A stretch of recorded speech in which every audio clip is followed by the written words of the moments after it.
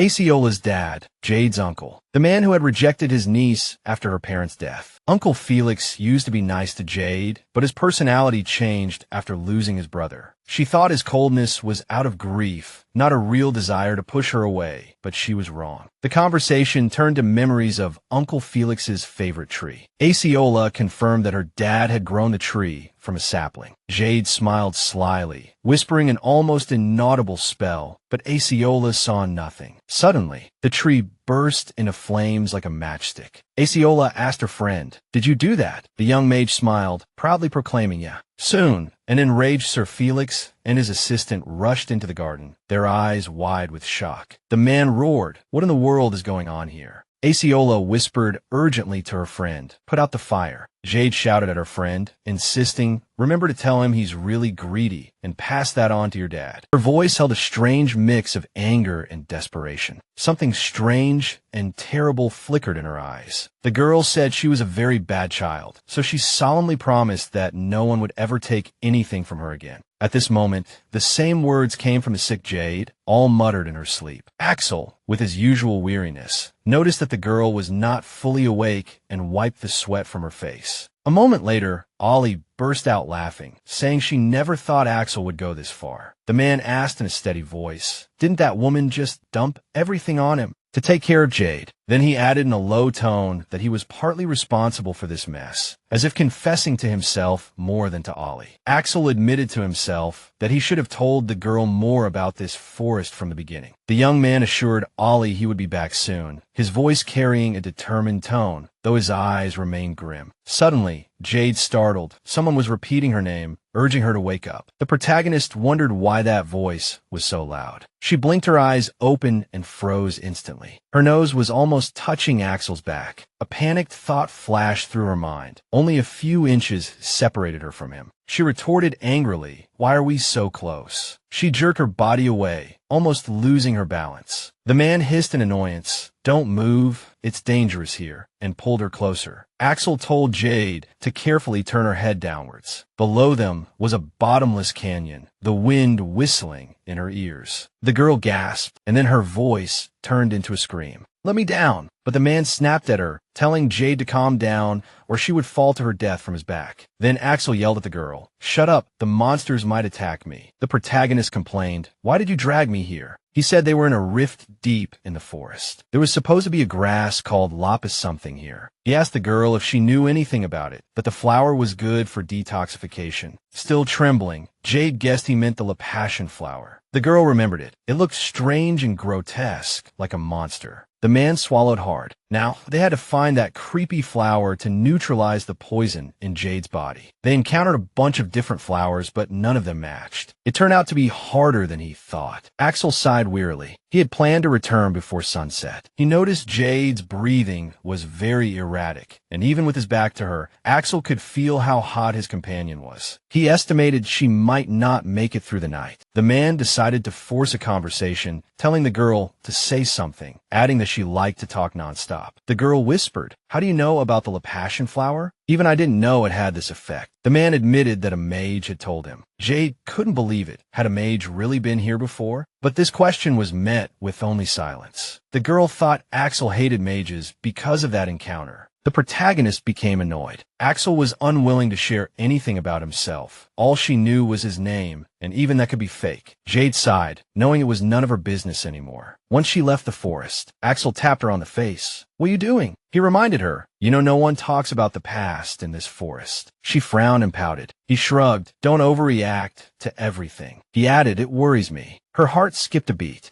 Axel frowned. You're usually very talkative, and it's bothering me. He tried to ask what was wrong. She snapped, Stop hiding things from me. Their argument continued until a sudden loud noise made them freeze and fall silent. Suddenly, sharp claws grabbed her. Before she could scream, she was yanked into the air. Looking up, she saw the snarling face of a monster. It turned out to be not one or two, but a whole flock. Chaos erupted. Jade screamed as claws raked across her body, tearing at her flesh. She knew they were toying with her, like a cat with a mouse, prolonging her suffering. She had only one thought, escape the claws. But if she broke free, she would fall into the canyon below. The protagonist's screams echoed through the canyon. She had no strength left and didn't know what to do next. She didn't see what her companion was about to do. A sudden sharp sound broke the silence. Axel threw his sword, severing the monster's claws. Jade plummeted into the abyss, her voice drowned out by the wind. Axel leaped to save his companion. Jade watched as the man kicked off the rocks, defying fate. He did it, his powerful arms wrapping around Jade's body. He caught her in midair with his sword. Jade wondered how Axel had gotten there so quickly. The young man reached the cliff with effortless grace, bypassing the monsters. He yanked her by the arm and shoved her into a narrow crevice between the rocks. Inside, he growled, his voice like grinding steel. He gripped his sword and, without looking back, threw out, I'll be back when I'm done with this. Jade thought, no matter how tough Axel was, could a lone traveler handle so many monsters? Her voice trembled with anger. You need to hide too, she told him. She suggested waiting for the monsters to fly away. Axel cut her off, replying, the good stuff is right here. Why would they fly away? Jade flinched at his words, but Axel remained indifferent, not noticing her somber mood. He stood up straight, muttering that now that he had unloaded the burden from his back, there was nothing to worry about. Jade's anger flared, and she yelled in frustration. Axel didn't explain, just charged forward. The girl shrugged, thinking let the guy do whatever he wants. She moved a little further in and gasped. Something had caught her eye. As dusk approached, Axel finally dealt with all the monsters. His hands and clothes were soaked in blood. Not his own, but the monsters. He knew that if he appeared like this, it would only make Jade's condition worse. A moment later, Axel entered the cave and asked the girl how she was feeling. The girl's face lit up when she saw him, and she excitedly blurted out that she had something to show him. Jade suddenly turned, beckoned Axel over, and then froze. Then she spun around and roared, why is this guy half naked? A mix of confusion and annoyance crossed his face. You think I took my shirt off for fun? He snapped. He roughly wiped his face, smearing away the sweat. I did it so I wouldn't get monster blood on you, he growled, so your condition wouldn't get worse. The girl blushed, looked away, and muttered, if that's the case, then hurry up and put your shirt on. Because I found it. He turned to where Jade was pointing, and his eyes widened. The passion flower that could save her lay there. The passion flower was known for its powerful purifying properties, but lost its effectiveness within 10 minutes. That's why Axel had to bring her along, even though she was unwell. But who knew it would be hidden in such an inaccessible place between those boulders? As Axel was already getting dressed in annoyance, the girl said she seemed to have heard somewhere that this flower grows in places without sunlight. Her companion exploded, why didn't you say so earlier? She apologized, saying her mind wasn't clear then, and she had only just remembered. So, the protagonist took a bite of the rare flower's petal, and suddenly, the sick girl's fever broke. Jade was stunned, but she wondered, was this permanent? How long would the effect last? Axel scanned the surroundings, thinking that nothing could be seen from the outside. It was pitch black. A pale Jade asked why it was so cold here. The decision was made quickly. He announced they would wait until sunrise to go back. Then Axel hurried over to Jade. He really didn't want to resort to this method, but it was necessary to keep her warm. The protagonist was completely confused. Jade offered her blanket to Axel, suggesting he give it to his companion. He might be pretending to be fine, but she felt he was cold too. The man snorted, telling her to use it herself. Axel was annoyed that the girl had hidden the flower's location. If she had said something earlier, none of this would have happened. Nevertheless, he couldn't let her freeze to death, but his face was just as unpleasant. Jade said she wouldn't give him the blanket now, not even if he cried and begged for it. Axel shouted that this wasn't about giving up. Jade knew it wasn't about warmth. It was a battle of wills. The man said that if a small group was trapped, they needed to take action. The girl asked naively, do we start using fire magic? He said dryly that she couldn't use magic. Then Jade, still naively, suggested building a fire. Axel rolled his eyes and snapped. How are we supposed to build a fire here? Is fire all you have in your head? Jade asked desperately, so what do we do now? The man finally said, body heat is the key. It's obvious, he complained. You need to get closer to conserve body heat. She froze, then hesitantly moved a little closer, asking like this. His voice was firm. Closer. She froze. Are you kidding? Why don't you move closer? She asked. He retorted, who do you think is going to freeze to death today? Hint, it's not me. Axel told her to get as close as possible. Jade's breath hitched. The girl was shivering from the cold, but still clung to her pride. She couldn't get any closer, so she just had to tough it out. An awkward silence fell. Jade tried to remember what they were talking about before. She stole a glance at him, but he just sighed heavily, as if also trying to collect his thoughts. Then he broke the silence, calling her name.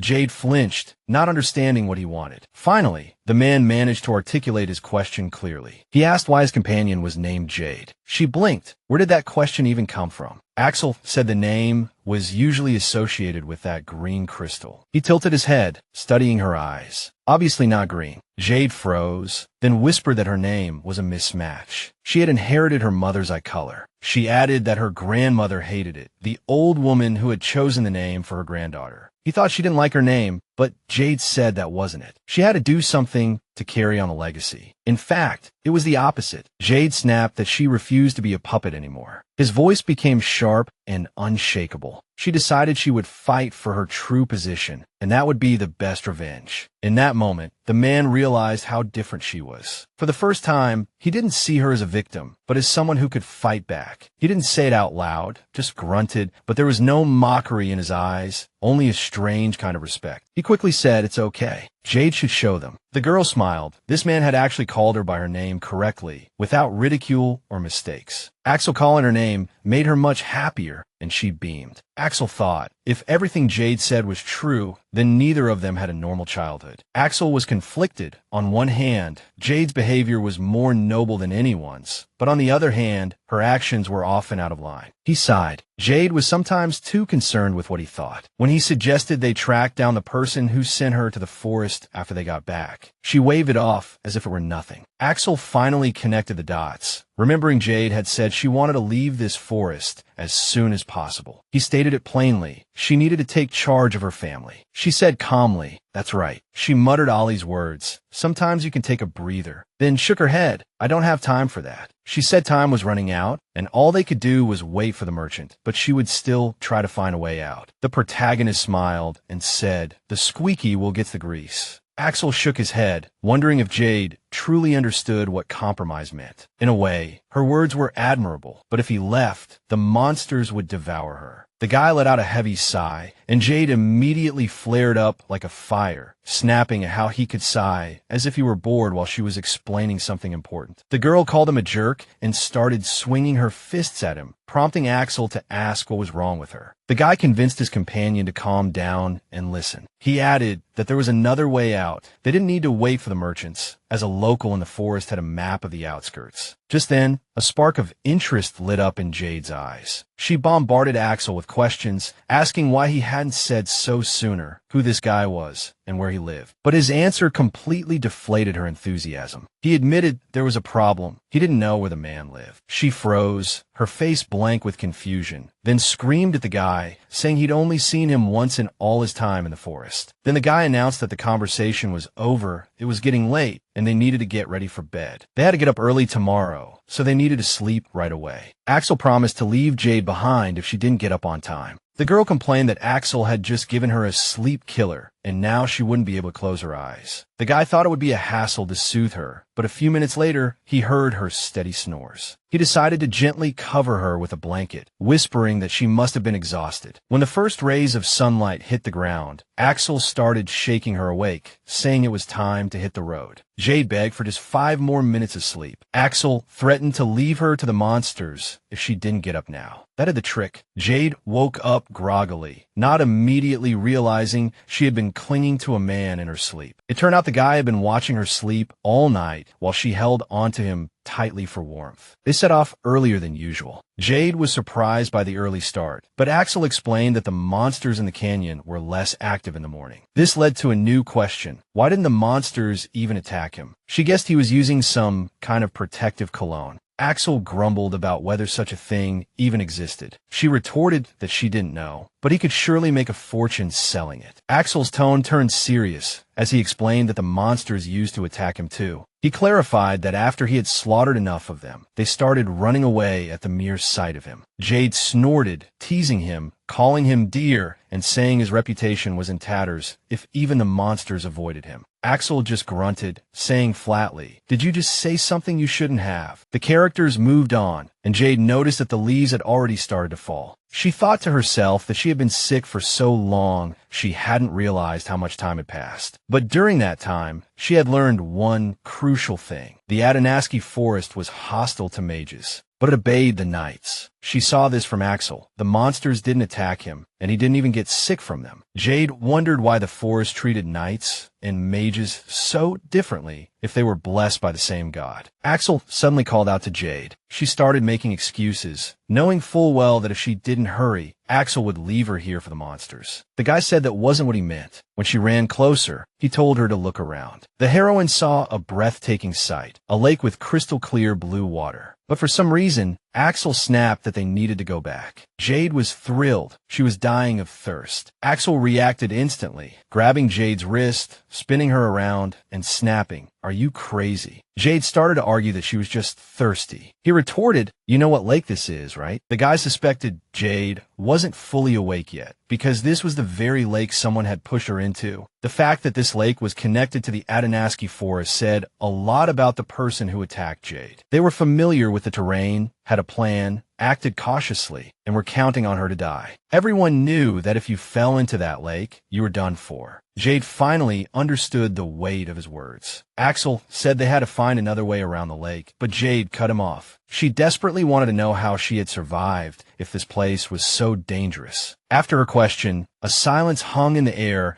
as Axel's mind was clearly replaying the heroic rescue. Finally, he broke the silence, roaring, "You'd be dead by now if it weren't for me." He added that she would have been monster food if she had taken just one step alone in this forest. Axel started laying into Jade, saying she was a monster magnet who couldn't even sense the forest's danger. He accused her of her attitude and ingratitude, reminding her that he had already saved her twice. Jade retorted that he was the one who brought her here in the first place, getting them into this mess, and he was just as responsible. Jade didn't understand why he was so angry with her. The guy added that no one else would be willing to help her. Then Jade pulled herself together and started pressing Axel, saying he wouldn't leave her and that he would continue to save her in the future. The guy flatly refused. Then Jade blurted out that Axel couldn't just abandon her. Her voice was laced with hurt and confidence, believing her partner would never betray her. Now, the story shifts to the Browning Manor. A man was rushing, furious, and accidentally bumped into a maid, muttering an apology. It turned out he was heading straight for Felix Brown's office, Jade's uncle. The audience is about to meet Bernard, Jade's former advisor. He angrily shouted a big piece of news. The teleportation mage was dead, but Felix dismissed it as nothing. Meanwhile, others were clearly worried. After all, the head of the family was missing. Bernard came in with an accusation, calling it a serious matter. Felix just dismissively called it trifle. He made an excuse that he was busy with important matters and forgot to inform the public. The man was enraged by this negligence, his fury so intense that another character had to intervene. It was the young accountant, Moria Bush, who had to gently pat Bernard to calm him down. The tension broke. Bernard let out a heavy sigh, and Mori asked if he had come to his senses. The advisor apologized for his outburst, admitting he had been too harsh. The accountant replied understandingly that their feelings were similar, but the anxiety didn't subside. Bernard couldn't accept the idea of the family head being missing. He kept pestering Felix. How can you stay so calm when Jade is missing? Bernard recalled the events of 7 years ago, the very events that led him to start working for Jade Browen. A commoner was accused of stealing a Viscount's pocket watch. The nobleman shouted angrily. Did the commoner know how much those watches were worth? The onlookers were shocked. Someone said it was crazy for the Viscount to make the poor man strip in this weather just to search him. Someone else pointed out that the Viscount was notorious for his bad temper, which explained his aggressive interrogation methods. Everyone just watched, muttering about how unlucky the guy was when a cold, sharp female voice cut through the air. The hooded woman snapped, "That's enough," and then asked, "How much is the stolen pocket watch worth?" She pulled down her hood and announced that the Bowen family would pay for the watch, and the Viscount could send them the bill. Alone with the suspect, Jade asked in confusion, "Why didn't you say anything during the interrogation?" He anxiously mumbled questions, asking for clarification as if he didn't understand. Try to buy time. Jade was confused. She was sure the guy hadn't taken it. She had seen the child clutching the pocket watch with her own eyes. The man asked in a sad tone if the girl was really going to arrest him for lying to a nobleman. Jade shook her head, then suddenly asked the guy why he had helped the child. The innocent man humbly said he was just doing what he was supposed to do. She replied skeptically, "That's noble, but you could have chosen not to." She added that there were many bystanders, but he was the only one who stepped forward, so no matter how you looked at it, she couldn't just let him go. He became nervous and asked what she meant. She announced that she was looking for righteous people to help and invited him to join her. Bernard confessed that without her, he had lost everything, and everything had become meaningless. Maury added that he was also worried, but for now, they needed to avoid conflict with Sir Felix, as he was looking for excuses to get rid of Miss Jade's people. Bernard stammered emotionally that he didn't care about the behind-the-scenes power struggles right now. This was not the time to do nothing. He said he would definitely find out everything about Miss Jade's disappearance. Maury said he would help. Bernard prayed in his heart that Miss Jade was safe. The characters returned to Ollie's home after a long and eventful day. Ollie welcomed them warmly and invited them to the dinner table. Axel exclaimed in surprise, asking what the celebration was for. Ollie said they must be starving and that she was glad they had returned safe and sound. Jade happily savored every dish, exclaiming how delicious everything was. Axel told her to chew her food and not talk with her mouth full. Then the girl remembered she wanted to ask the guy for more details about the person with the map, as he hadn't told her everything yesterday. Ollie curiously asked which map they were talking about. Axel admitted he had told Jade about the weirdo. It turned out this was the nickname the merchants had given the person with the map. That's what they called him. They would never sell that map to anyone because it was extremely valuable and crucial due to the constantly changing layout of the forest. But the weirdo would do anything to get it. The merchant said he once set a trap and threatened them. Rumor had it that he was an old man who constantly moved around, exploring and studying the forest anomalies. He also used a magic stone to defend against monsters. Hearing this, Jade nearly choked on her tea. She was shocked. Axel quickly explained that a normal human's magic doesn't work in the forest, but the magic within the stone does. This indicated that the stone was the key to survival in this dangerous area. Jade declared that she had to get that magic stone, but Axel told the girl not to get into unnecessary trouble trying to find it. The guy concluded that was all he knew, and it was impossible to know where the weirdo was now. The girl thought to herself that she had finally found a way out of this forest, but now no one knew where the old man was. Ollie said she had to go. The final decision was to give Jade some advice. Waiting for the merchants was faster than tracking down the weirdo. Some time had passed since the conversation at Ollie's house, but Jade was still sulking. Axel returned from hunting and wondered if he should try to cheer her up. He was so deeply affected by what Jade had said in the cave that night that he couldn't think of anything appropriate to say to comfort her now. Unexpectedly, Jade broke the silence, asking Axel if he hadn't said the weird old man was snooping around strange places in the woods. She thought she could track him down in those strange places. Axel raised an eyebrow. Wait, so their new plan was to hunt down the weirdo in those strange places? Axel said flatly, "That's a really solid plan." Jade beaming, "I'll show you the iron will of a fire mage, Axel." Axel shrugged, all right. It was only then that Jade remembered Axel hated mages. But Jade wasn't going to give up. That night, she explained why fire mages weren't like other mages. She declared that all the bad reputation came from those weak and clumsy water mages. People thought mages just sat around reading books all day, becoming scrawny from relying on magic. Jade proudly declared, "I'm different." She turned to show off her strong arms from hunting monsters. She added that reading books all day gave her a headache. Axel smirked, trying to brag about being dumb. Huh?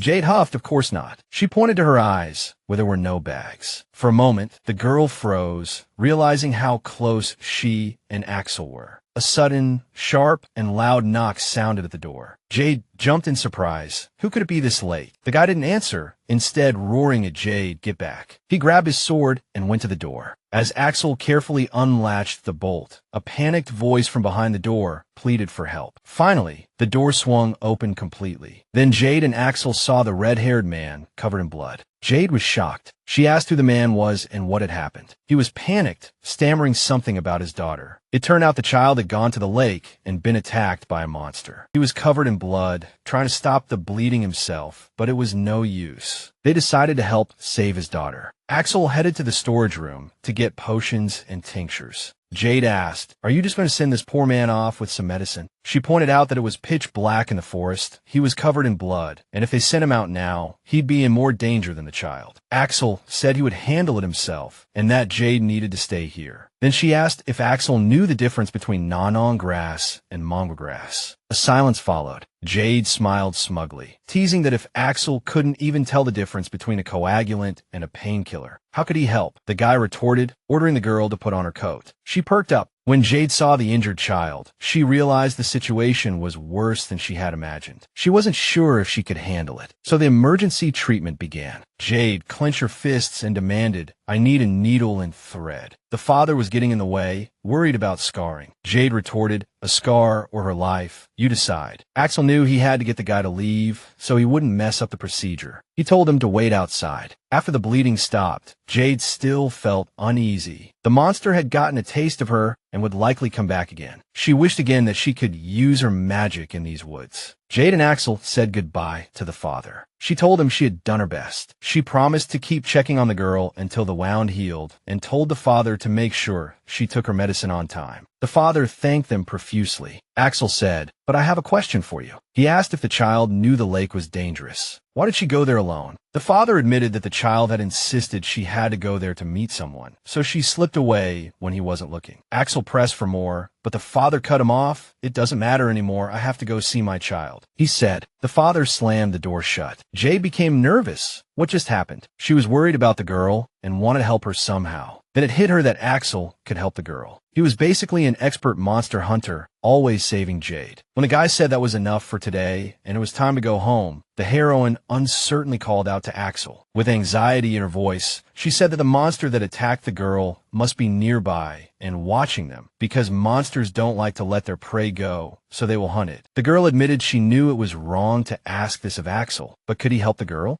Jade had never asked anyone for help before and was very nervous about being rejected. To his surprise, the guy agreed to help, saying it was fun to watch her panic when he pretended to walk away. Axel pointed out a big problem, how to find the monsters if they avoided him. Then Jade cheerfully suggested she be the bait. As cheerful as ever, she reminded him that monsters love to hunt mages, but Axel didn't look so thrilled. He was stunned and yelled at her, "Are you not awake yet?" Axel shouted in a rage, "Did your brain melt while you were taking care of that kid? How did this ridiculous idea even pop into your head?" Jade mumbled that there was no other way and that she also had experience hunting monsters. Axel said he could understand why her father would volunteer to be bait. He had a reason to risk his life, but she didn't. He added that right now, she was just a helpless commoner, and the monsters could hurt her. His anger was boiling. He accused her. "Do you think your life is so worthless that you can just throw it away for a stranger?" The girl told Axel to calm down. She stated her reason. She just wanted to help the child, but couldn't use her magic. Axel snapped back that what he hated most were lunatics like you.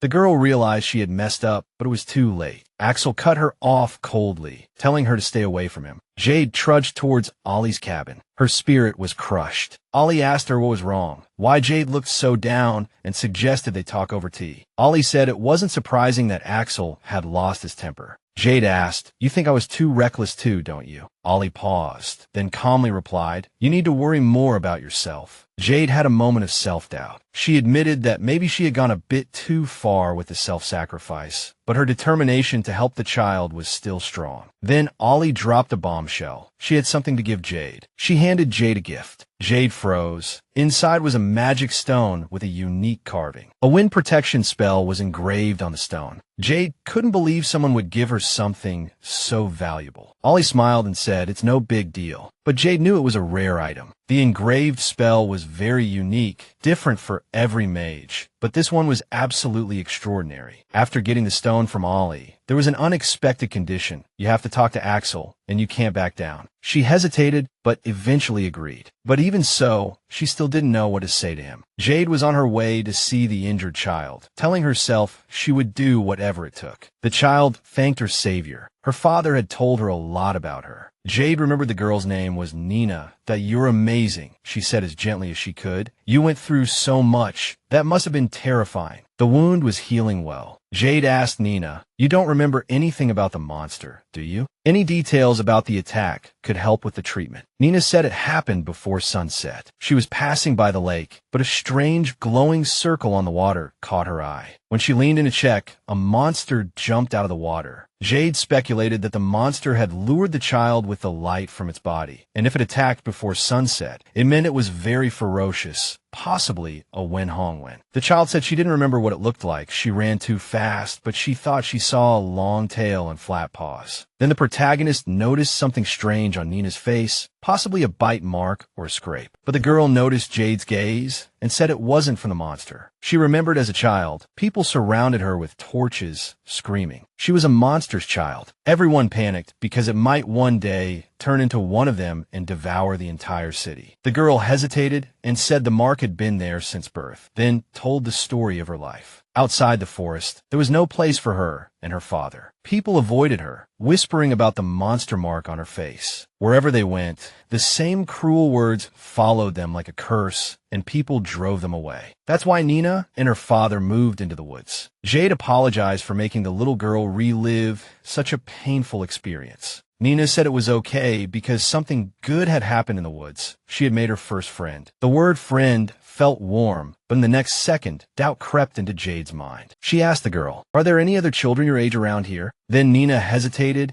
and whispered that her friend wasn't human. Then, like a punch to the gut, she added, "He's a monster." The protagonist's heart skipped a beat. She leaned back in her chair, trying to process what she had just heard. Nina continued, explaining that when she and her father first moved here, she was terrified of monsters. Her father kept telling her she couldn't stay at home all the time and assured her it was safe with him around. The child kept telling her father that he was hunting them. The girl knew that every night, a monster's shadow stood outside the window watching them. One day, the monster by the window left a gift. The next morning, the father asked the girl where the flower came from and if she had gone out by herself. Nina mumbled something vaguely. The man reminded her it was dangerous outside and it was better to call him when she wanted to go out. Then the father suggested they go today. Nina agreed, but as soon as they stepped outside, the father screamed, "How could this be?" In the scarlet light, he ordered his daughter to hide in the house, and the heroes confronted the monster. The creature was holding a flower in its paw, and Nina cheered. "It left me a gift on the window." The girl's father was confused. Nina happily exclaimed that the monster's name was now Mon. That's how she met Mon, and she had been friends with it for a whole year. She explained that she had given her friend the name and asked Jade if the name didn't sound really cute because it always made that sound. The protagonist realized that Nina might have befriended a mutant monster. She had read in ancient scrolls that mutant monsters were rarely friendly to people. Nina explained that she had gone to the lake to find Mon, as they hadn't seen each other for a week. Thinking that something might have happened to him, she was extremely worried. Jade noticed this. Was this child actually crying? The heroine quickly comforted Nina, saying that her friend was most likely fine. Jade added that monsters rarely attack each other. They have almost no natural enemies. The heroine then realized she was actually worrying about a monster. That was simply impossible. Nina said she hoped so, but her brief reply clearly revealed her doubt. The girl explained that she couldn't leave home without Mong at all, and even her dad said she was reckless. But as long as Mong was around, the girl felt safe anywhere in the forest. Jade suddenly realized that this conversation made her understand why she had volunteered to be the bait. She screamed that they had to go immediately, that she had something important to tell Axel. Meanwhile, the man was about to go crazy. His plan was useless. He had pleaded with Pavel to be the bait, but no one showed up at all. The man kept thinking whether he should protect Jade until the merchant arrived and then send her out of the forest. Suddenly, The sound of footsteps and a woman's shout were heard. Jade was rushing towards Axel, shouting his name, but somehow, at the most critical moment, the heroine tripped over a stone. Fortunately, she didn't see the look in the man's eyes when he ordered her, as if he wasn't surprised by it at all. Jade got up from the ground and begged the man to listen to her, because he had called her reckless yesterday, and it was he who had messed up. She tried to explain that she had made that suggestion because she trusted him. The girl confessed that she saw Axel as her own personal comic book hero. This heartfelt confession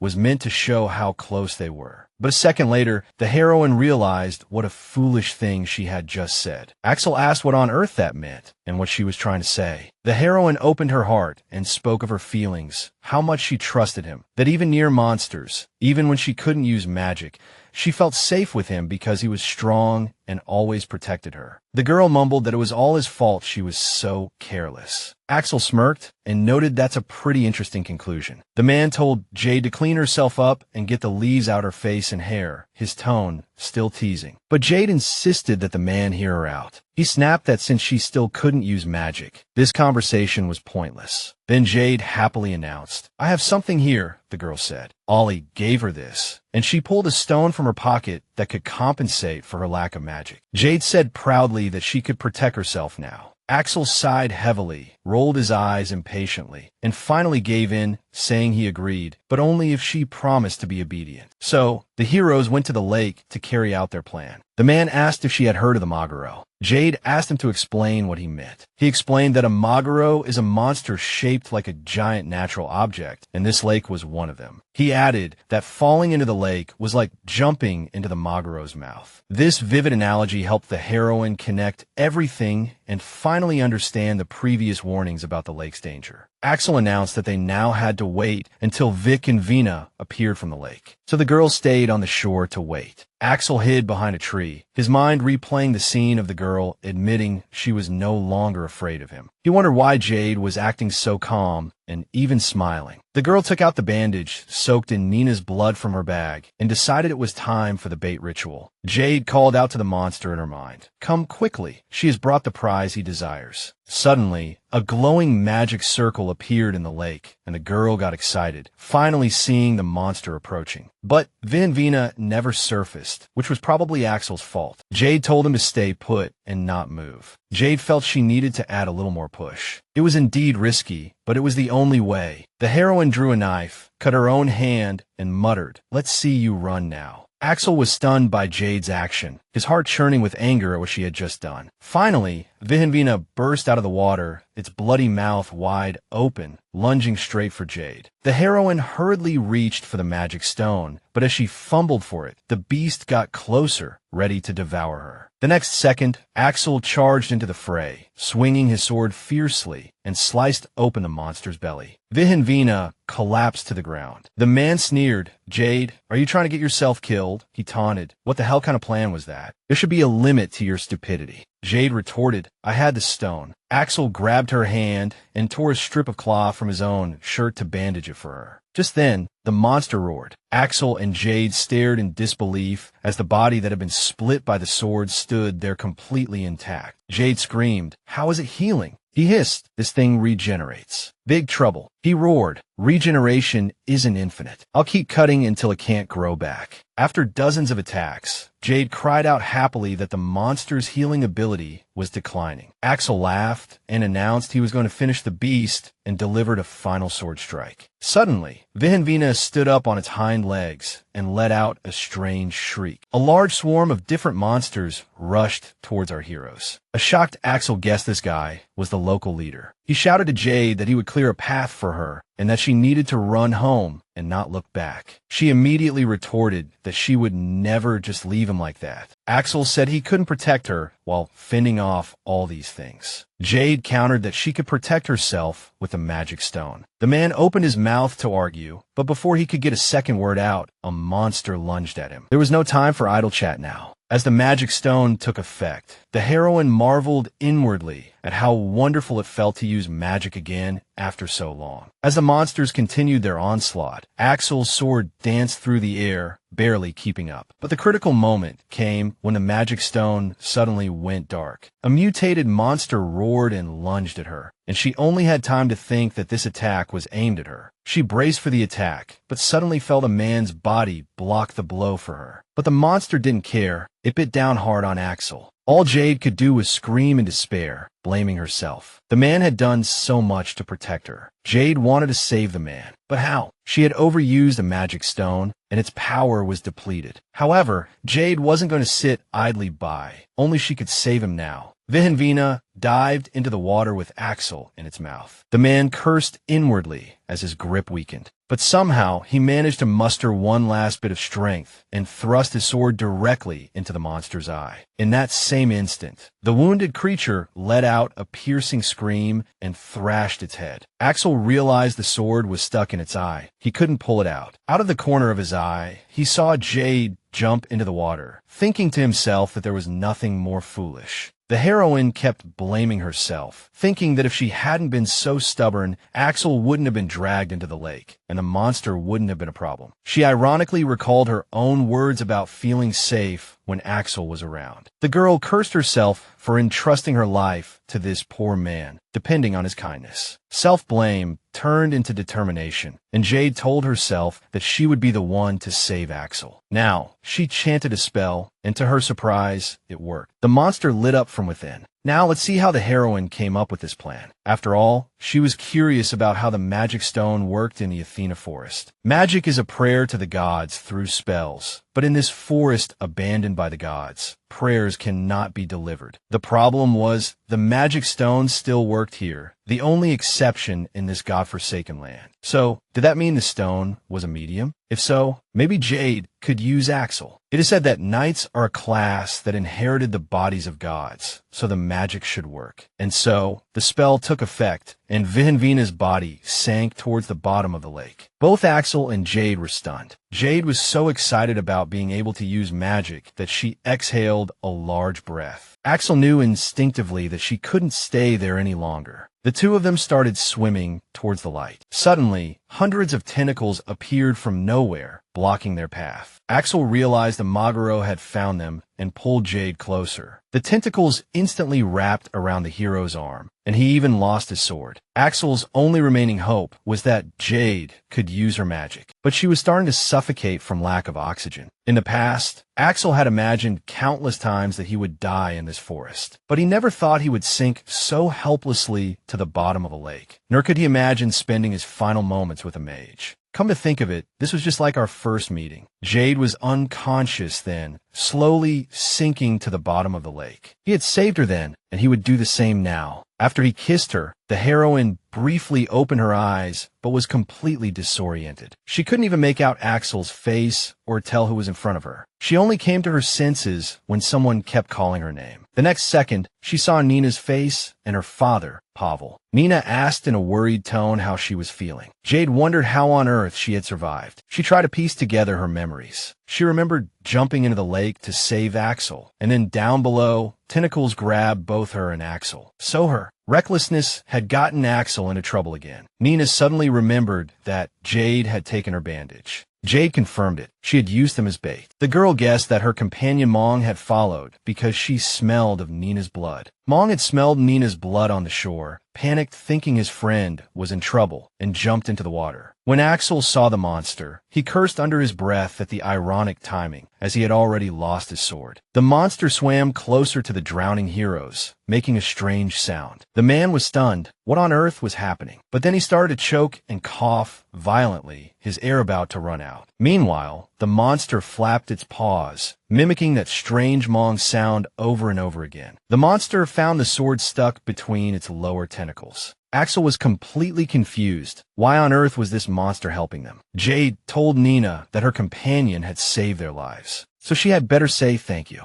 Nina shouted, "That's great. I've always wanted to introduce him to you guys." She added that when the knight woke up, he would bring Mong over. The girl asked, "Where's Axel?" Pavel said he was lying right next to Jade. The heroine was horrified, and she asked in a panic, "How is he with you?" The girl apologized. "We only have one bed, but it's super big." Nina added that the bed could fit her and her dad, and they sleep like logs. The shouting and talking woke Axel, who mumbled something groggily. Nina cheered, "Hey, the knight's awake," while the man grumbled, "God, it's so noisy in here." Jade saw Axel's bandaged hand and immediately understood that he had blocked that blow for her. To protect her, Nina whispered, "I'll go get Mong. He'll come meet the heroes now." Pavel complained, "You haven't fully recovered yet. I can't let you run out alone." "I'll go too." Jade asked hesitantly, How are you feeling?" That hand looks badly hurt. But instead of answering, he clenched his fist and vowed, "Next time, I won't let you down." Jade wondered, did her words have the opposite effect? "I never thought anything would happen with you around." She couldn't shake the feeling of guilt. Had she inadvertently put Axel in danger? When did I become so helpless? Her self-doubt turned to sadness. "Axel, I'm really sorry I was so reckless. I hate myself for letting you down," she whispered. Flashing back to the past, at the age of 12, Jade lost her parents, which was a huge blow to the family. In her struggles with her uncle, she understood that her home was not a safe place. It was then that Jade vowed to fight for what was hers and protect it. Until Axel appeared, everything changed. The man simply helped anyone in need, but he was the first to stand up for Jade. He saved her again, and without realizing it, she began to rely on him. The heroine admitted not only her dependence, but also her guilt. If it weren't for her, and Axel hadn't been dragged into that lake, she might never have come to her senses. After seeing her mistake, she once again apologized simply and clearly, admitting that she had indeed been too reckless this time. But Axel had no idea why she was apologizing. Suddenly, the room was filled with Nina's excited exclamation, "Look who I brought." She looked at the monster cowering behind the girl's legs. "Is that really Mong?" Nina smiled and nodded. Jade murmured, "I guess he's cuter than I thought." She nodded at him and said thank you for saving her. But in her mind, she was thinking how strange it was to be talking to a monster. Suddenly, Pavel chimed in, "I owe you two as well." He was already grateful beyond words for the healing, but you two also took down that monster to protect Nina. Jade insisted that only Axel deserved thanks, that she had pushed everything onto him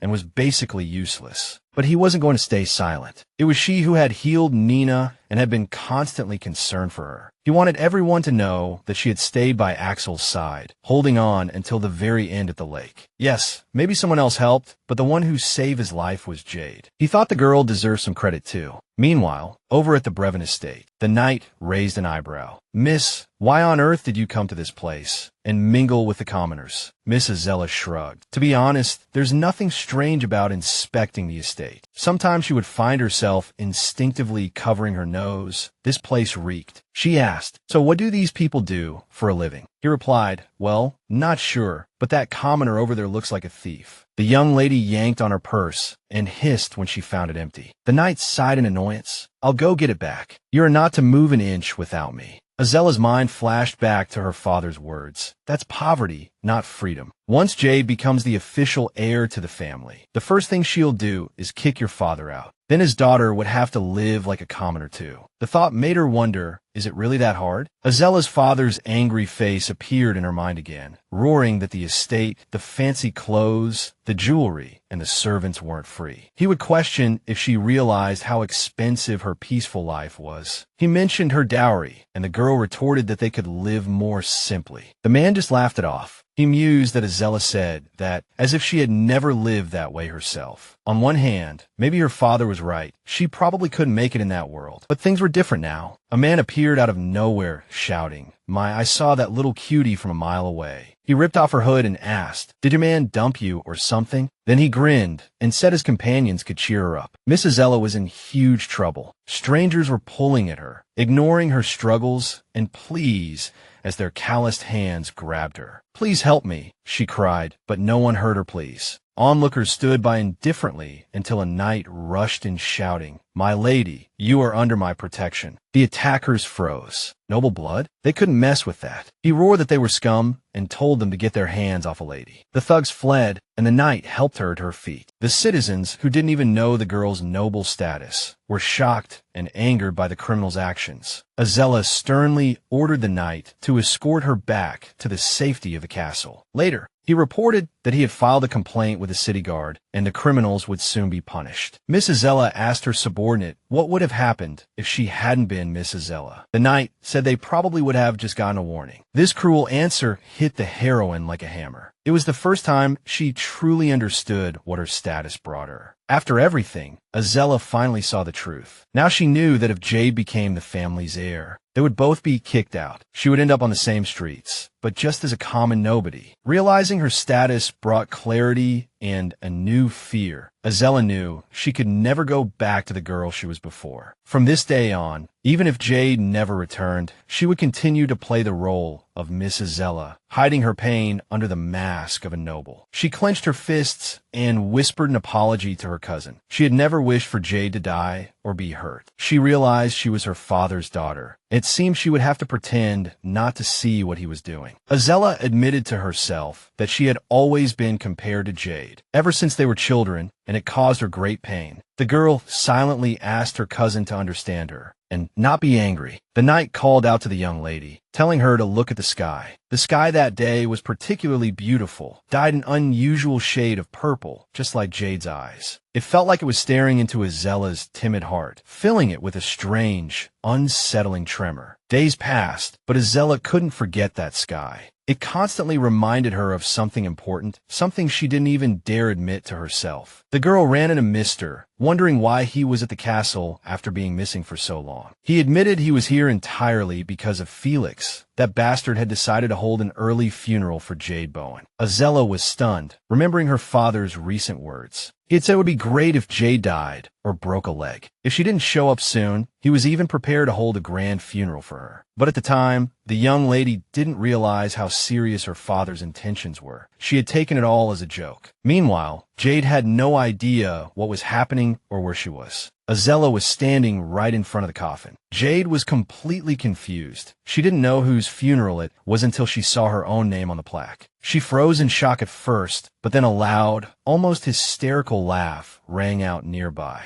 It was Uncle Felix celebrating and cheering because the Braun family finally belonged to him. He shouted that he would be the head of the family. Suddenly, the heroine woke up. Her breathing barely steadied, and her heartbeat slowed. She realized it had been a nightmare. At breakfast, the atmosphere in the room was tense. Jade looked worse than usual, exhaustion and lack of sleep written all over her face. She hadn't slept well this time. Unlike her usual rest, it felt restless and strange. Her thoughts were dark, but she tried to calm herself. No one would start a funeral for someone who had been missing for 2 months. But there was something ominous about the dream. Jade began to suspect that Felix had already contacted her people. This prompted her to realize that she needed to act faster and find that weirdo as soon as possible. Suddenly, Axel stood up from his seat. He hadn't fully recovered from his injuries, but he insisted on going. The man claimed that winter was coming and they needed to stock up on food. Jade tried to argue, pointing out his weak state and unhealed wounds, but he was unmoved. Finally, she offered to help, promising she could handle it. After all, it was his fault he was injured, and now she felt responsible. As he was about to leave, Jade quickly stopped him. "You take one more step, and I'll fix you a potion that will upset your stomach." All day, her gaze was icy, and the air between them was thick with tension. And so, the heroine won this round. Axel pointed to the west, saying that the hunter could be found there. He explained that you had to say his name, and then the hunter would hand over some food. But before she left the house, she insisted that she could hunt. Axel just smiled. The path felt tricky, full of surprises. Finally, she overcame all obstacles and got there. The heroine knocked on the door for a long time before a grumpy voice yelled, "What's all the noise so early in the morning?" She retorted it's long past morning. The door creaked open, and an impatient man appeared. He blinked, surprised to see a woman, then smiled contemptuously and said, "Here to beg for food?" Jade said angrily, "Of course not." Then she muttered, "Someone said that if I say Axel's name, you would give me food." The hunter froze. "You know Axel?" She nodded. "We live together." This made him raise an eyebrow. "Then you should call him sir." Then he asked how Axel was doing, which she found strange. She added that she was a mage, but using magic was forbidden in the forest. The hunter hesitated for a moment, then threw her a bundle of food. Suddenly, the man told her to wait a minute. He started rummaging through his gear. Soon, he pulled out a strange object that glittered in his hand. It was a lapis lazuli magic stone, one of the main magic stones used for making magical items. Just carve a spell on it, and it's ready, a low-level one. But it could still store energy. The hunter said he had obtained the stone by chance, but he didn't need it and was willing to give it to his new friend. The girl was ecstatic. She could now use magic without Axel's help and would never have to ask Ollie for anything again. She thanked the stranger and introduced herself, and he said his name was Dale Megan. But before handing over the stone, he asked for a favor. Jade, though a little annoyed, agreed to hear him out. It turned out that Dale had lost his necklace and wanted her to help find it. He insisted it was a simple request, but when the heroine arrived at the location he specified, she was in for an unpleasant shock. The place was disgusting and filled with a foul stench. She realized this task was not as simple as it seemed. Surrounded by mud and dampness, Jade panicked, not knowing how to find the necklace in such conditions. Meanwhile, Axel began to worry. Jade should have been back by now. Had she gotten into trouble again? He knew Dale wouldn't cause trouble, but then had his doubts. After all, Dale could be trouble himself. He didn't think Dale was the type to put a girl in danger. Axel walked into the house. Everything around him was unusually calm and boring. He remembered it had been this quiet before he met Jade. He glanced at the stove and recalled how he had recently put out the fire on Jade after she set herself ablaze by burning a dish. Axel complained, wondering if the girl could go a single day without causing trouble. Now he realized that Jade was a big mouth who always got into trouble, but she also made things interesting and, in a way, better. Axel's gaze suddenly fell on the dressing table. He wondered if he'd ever had a chance to check it before. He opened a drawer, took out a letter, and read it. Dale told Jade to have a snack and rest after the mission. The guy couldn't help but burst out laughing, and between laughs, he managed to say, "This girl stinks." Jade retorted sharply, "Whose fault is that?" Then she asked angrily, "Did Dale send you there just to make fun of me?" She demanded a straight answer, but only got a vague, "Who knows?" in response. He admitted he hadn't found the necklace either, but thought maybe his new friend could. The heroine noticed Dale's mood had visibly dropped. Afterward, he noticed that despite everything, calling her a stinker had clearly hurt Jade. Dale added that it was understandable given the swamp's stench, but then he stopped abruptly. The girl demanded he finish his sentence. The characters began to discuss the strange swamp that had suddenly appeared in the forest, where logically there wasn't enough moisture for one to form. Dale believed it wasn't formed naturally, but when the girl asked for the specific reason, he had no answer. Instead, he hinted that ignorance might be the safer option. But soon, Dale gave in to Jade's pestering. It turned out the swamp was formed because monsters had been relieving themselves there for years. Jade realized with disgust that she had been crawling through that filth. She even felt sick while he just laughed it off. After dark,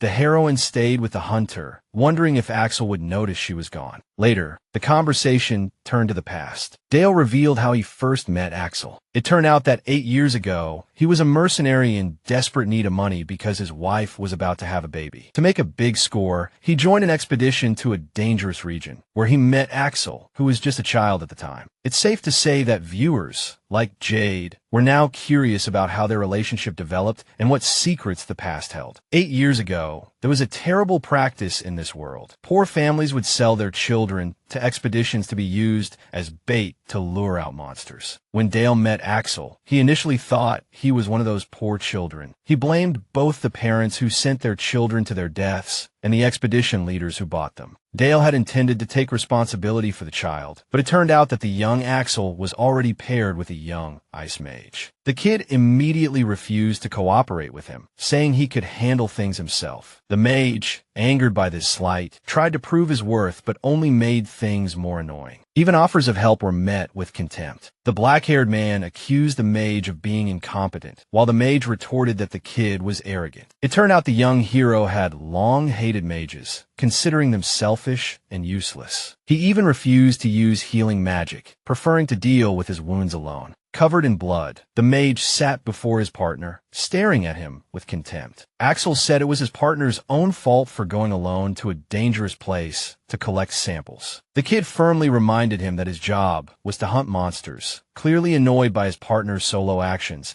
and sarcastically asked if the mage thought he was his personal bodyguard. The mage who joined the expedition insisted he was there to collect samples, not to fight monsters. Axel's attitude was very hostile. He didn't even hide his hatred. He said he didn't want to talk about it anymore and walked away. But the mage was determined to make his partner open his eyes to reality. He kept his word, leaving the young Axel alone at the bottom of a cold, dark place. The gloomy atmosphere foretold more trials ahead. Now you might be wondering how Axel got into this mess. Well, a few hours earlier, the boy had been sent to the forest to fetch water, where it hadn't yet frozen despite the cold. Axel didn't notice the mage muttering a spell. The mage summoned a strong gust of wind, kicking up a blizzard. As a result, the boy fell into a cave, and despite his dislike for mages, he found himself in a situation where he needed help. Just then, Dale appeared and offered his assistance. Despite Axel's stubbornness and need for independence, he had to accept. Dale suggested the kid have a drink, saying it was a good way to warm up. But Axel refused, explaining that alcohol creates a false sense of warmth and actually lowers body temperature. He added that hot tea would be more effective, but Dale ignored his advice and firmly handed the boy a cup. After a long pause, Axel took a small sip. He immediately exclaimed how bitter it tasted. Dale laughed and explained that he had pollen allergies as a child. He remembered one time when kids he didn't get along with covered him in flowers just for fun. He learned to never reveal his true weaknesses. He warned that it was smarter to hide such things from others. Then Dale suddenly pulled out a picture of his wife. He had just gotten married. He was bragging about his pregnant wife, calling her a real beauty. The conversation turned to the baby, and Dale asked Axel, "Do you think it's a boy or a girl?" But the kid just snapped, "Do I look like I would know?" The atmosphere changed completely. Dale, angry at the kid's sudden outburst, slapped Axel and called him a brat. The kid retorted, "Get lost, man." Dale asked him why he had such an attitude, but got no response. He told the kid to politely ask him to back off, adding please and sir, and so on, but Axel just scoffed, "Why should I listen to you?" Dale, a bit flustered, told Jade he acted that way because he didn't know Axel's identity. Jade raised an eyebrow. "What identity? You think Axel is some high society big shot?" Dale smirked. "You don't know anything, do you? It's better to ask Axel yourself." Then he became serious. "Axel doesn't belong in that dark forest full of cowards." Dale pulled Jade closer, insisting she had to get him out of there. Jade's eyes widened. "Why me?" she asked, confused. Dale said calmly, but with a mischievous grin, "We live together. Axel will naturally follow his girl." Jade's cheeks flushed red. "That's not right at all. Our relationship isn't like that," she exclaimed excitedly. Jade waved her hands frantically, trying to shake off the ridiculous idea. She wanted to say more, but the words stumbled on her tongue. A loud crash from the roof interrupted them. Jade peeked out to see a terrifying monster perched in a tree. It was a giant devourer monster. Although it was about 15 meters tall, it wasn't considered dangerous because it could be spotted from miles away. It moved slowly, devouring everything in its path, but seemed to have no hostility towards people. Unless people attacked first, the devourer would ignore them. Jade was mesmerized by the monster until she noticed Dale walking towards it. She shouted, "It's fine. The monster isn't a threat unless you attack it." But her smile vanished when Dale muttered, "I know," and kept walking. Jade tried to reason with him, but Dale was adamant, telling her to get out of the way. Jade didn't know what had gotten into him or what would happen next. The next moment, ignoring the warnings, Dale shot out like a bullet, charging forward recklessly. He had combat experience, but no magic skills or knightly training. But when he decided to act alone, Jade knew that attacking the devourer without backup was suicide, and she couldn't stop him now. Dale leaped and swung at the beast, but this only enraged the devourer further. It clenched its fist and slammed it into the ground, shaking the earth beneath Dale's feet. He thrust his spear straight at its eye, which only sent the devourer into a rage. It swung a fist, hitting the brave man in the chest and sending him flying several meters. Meanwhile, the heroine realized his actions were leading to certain death. She had to intervene. She rushed forward, determined to stop the reckless fool before it was too late and he was killed. But the fire in the man's eyes hadn't died out. He got back on his feet and charged forward again.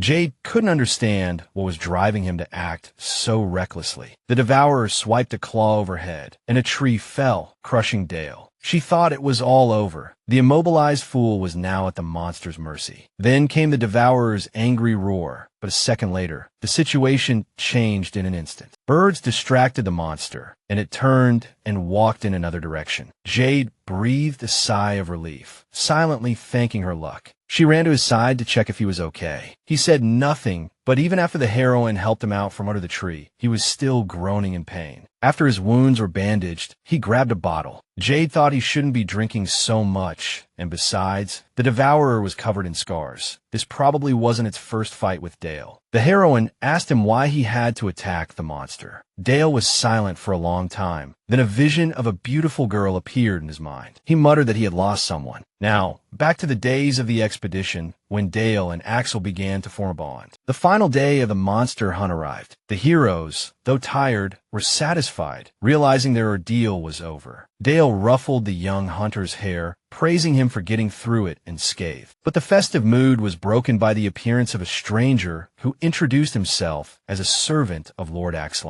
Dale froze in confusion. He never expected his companion to have noble blood. Everything became clear when an ornate carriage carrying a high-ranking servant arrived. The kid just smiled and said they should act as they always had. Dale couldn't believe it. He had never even considered them friends and had treated him like an underling. Dale loved ordering teenagers around, so he never missed a chance to tease or scold the kid. He enjoyed yelling at the young man, getting in his face and telling him not to talk back. Once, he demanded a piggyback ride, climbing onto the boy's back and cackling about how convenient this free footstool was. Dale complained dryly about how he had survived the chaos. The kid waved a hand, saying his dramatics were ridiculous. Axel asked if his partner was really giving up the hunting job for good. He shrugged. No one stays a mercenary forever, and now he needed to be with his wife. Then he suddenly realized he had never used the proper title, so he hastily added, "My lord," fumbling to correct the mistake. Axel noted that the kid always lit up when he talked about his wife. Dale grinned, saying it was only natural, then blushed and added "my lord" as an afterthought. He said that once you find your person, everything else changes. Dale saw the young man to his carriage, announced it was time to leave, and gave a flamboyant bow. Dale had no idea the kid was some great noble. He was sure Tilda would be shocked when she found out. He opened his locket and silently told his wife he was on his way home and would never leave her again. But sometimes life just laughs at you.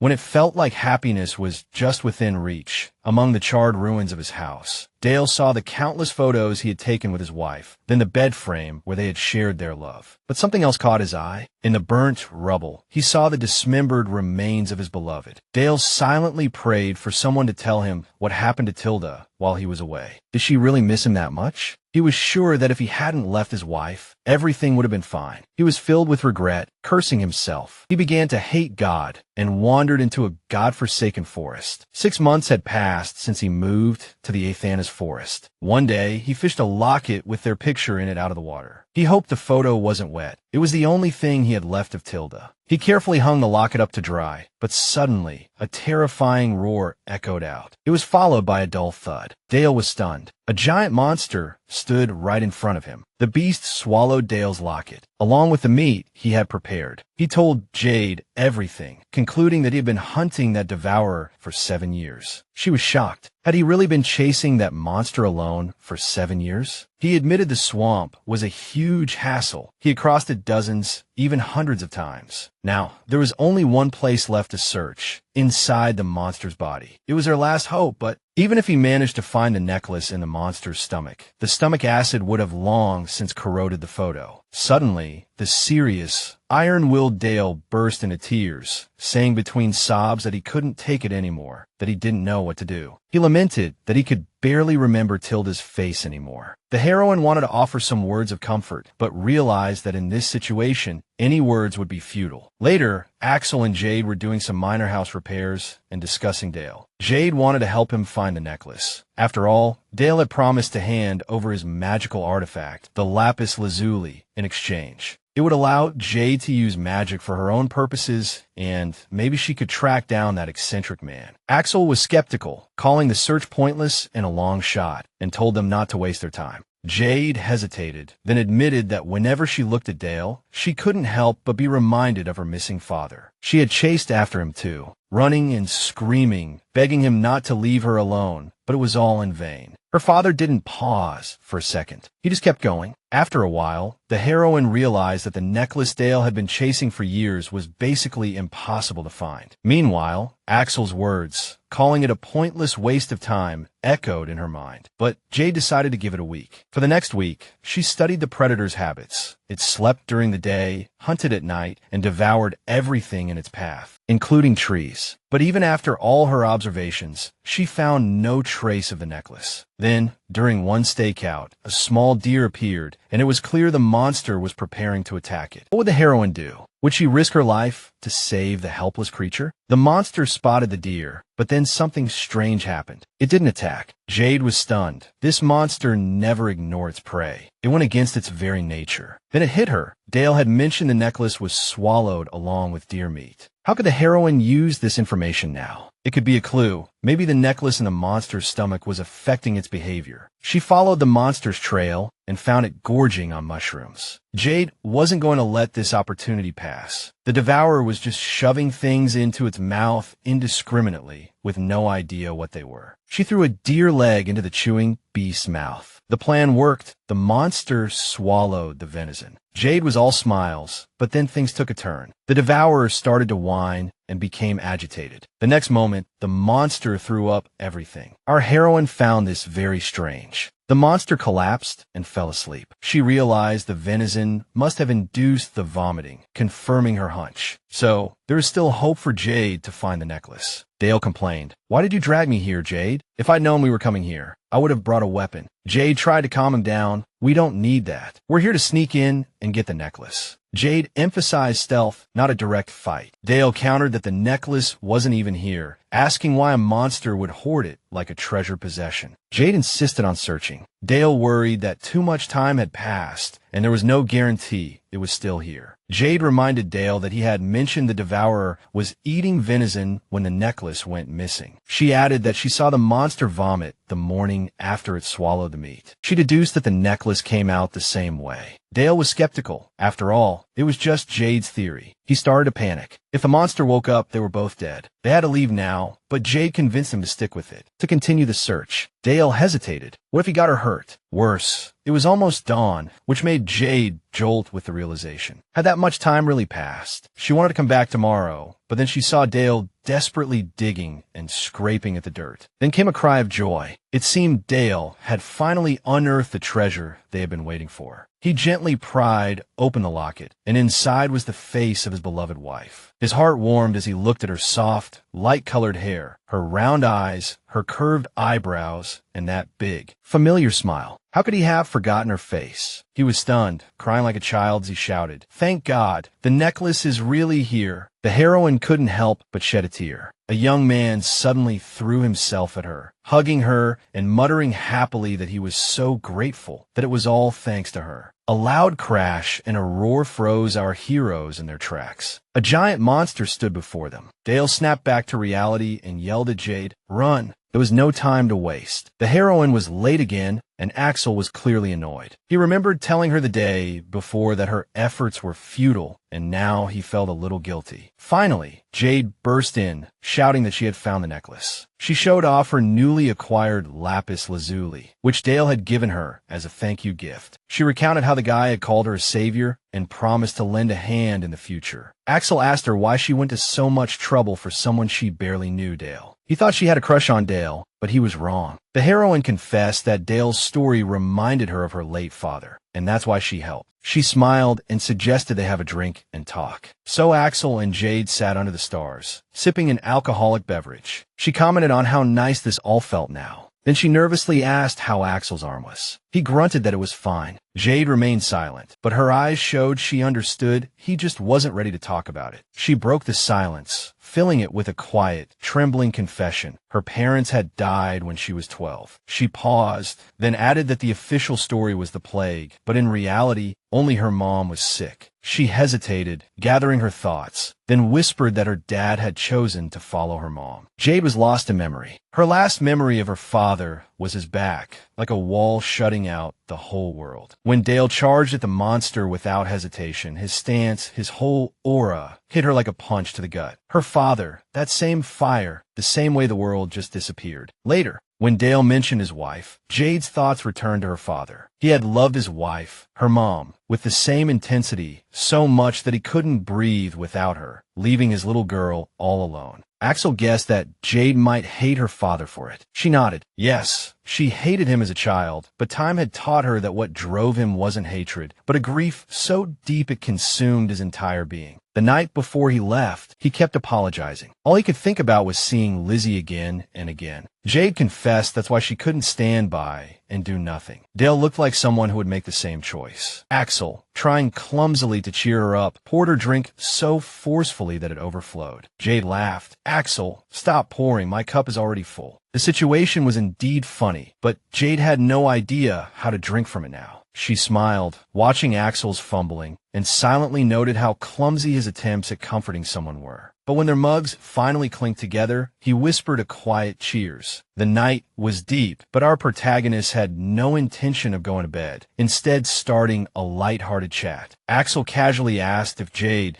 didn't find it the least bit strange living under the same roof with a bachelor like Dale. Jade retorted sarcastically that since the guy used to live here alone anyway, nothing had changed. Axel shrugged with a deadpan expression. I don't see Jade as a woman, so it's no big deal. The conversation devolved into a small squabble, with Jade snapping angrily. Say that again. Then she crossed her arms over her chest and grumbled, I've never seen you as a man either. She recalled the time she had accidentally bumped into him, a blush creeping onto her cheeks. Jade hadn't realized it yet, but where she once found Axel melancholic and mysterious, he was now like an open book. This discovery brought a smile to the heroine's face. Axel, noticing her daydreaming, complained, Stop spacing out, you look silly. Jade smiled again, understanding he said it, because he thought she was upset and wanted to cheer her up. Jade's thoughts were interrupted by a sudden idea. Maybe they were much closer than she had imagined. Jade pointed out that Dale had mentioned Axel participating in a monster hunting expedition 7 years ago. Axel frowned, saying they shouldn't bring it up, but Jade pressed on,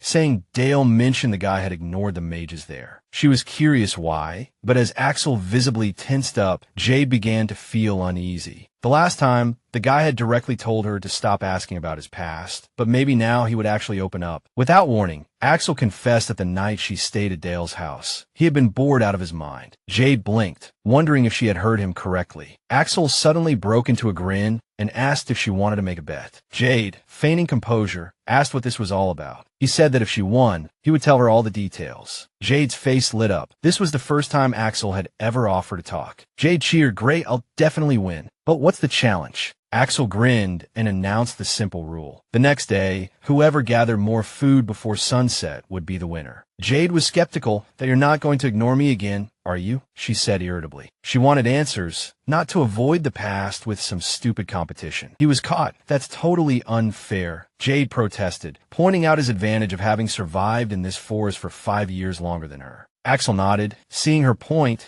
and casually suggested adding a rule. She could ask for support when she needed it. She hadn't expected him to make such a concession, so Jade immediately saw through the trick. She braced herself mentally. Was he really that confident in himself? Despite her doubts, determination ignited in her eyes. Full of fighting spirit, Jade retorted that Axel had better watch out. She was planning to go all out to win. Axel just grinned and muttered under his breath that yes, he hoped Jade would win too. The girl froze, and an awkward silence filled the air. so quiet you could hear the leaves rustling. Next, the scene shifts to Bernard's office. Mori told him that she had dug deeper into the case of the dead teleportation mage and found he had 2 young children and massive gambling debts. She pointed out that, more critically, his debts vanished after his death, and the children were adopted by wealthy families. Bernard called it highly suspicious and asked if it was related to Felix. The accountant sighed, saying nothing had been found yet, but the advisor was convinced Felix must be involved. They just needed solid proof. Mori quickly calmed his anger and dropped an even bigger piece of news. She pointed out there was something more urgent. The heiress of the Browning family was missing, and the related magical investigation hadn't even begun. She warned that if they didn't act, the matter would be dismissed as a simple missing person case, that we must restart this investigation, she said firmly. It's faster than trying to link it to Felix. The man agreed and suggested finding influential allies willing to help Miss Jade. A sudden knock on the door startled them both. Who is it? Mori asked nervously. The door creaked open slowly, and Mrs. Zella entered the room. What can we do for you? Bernard asked cautiously.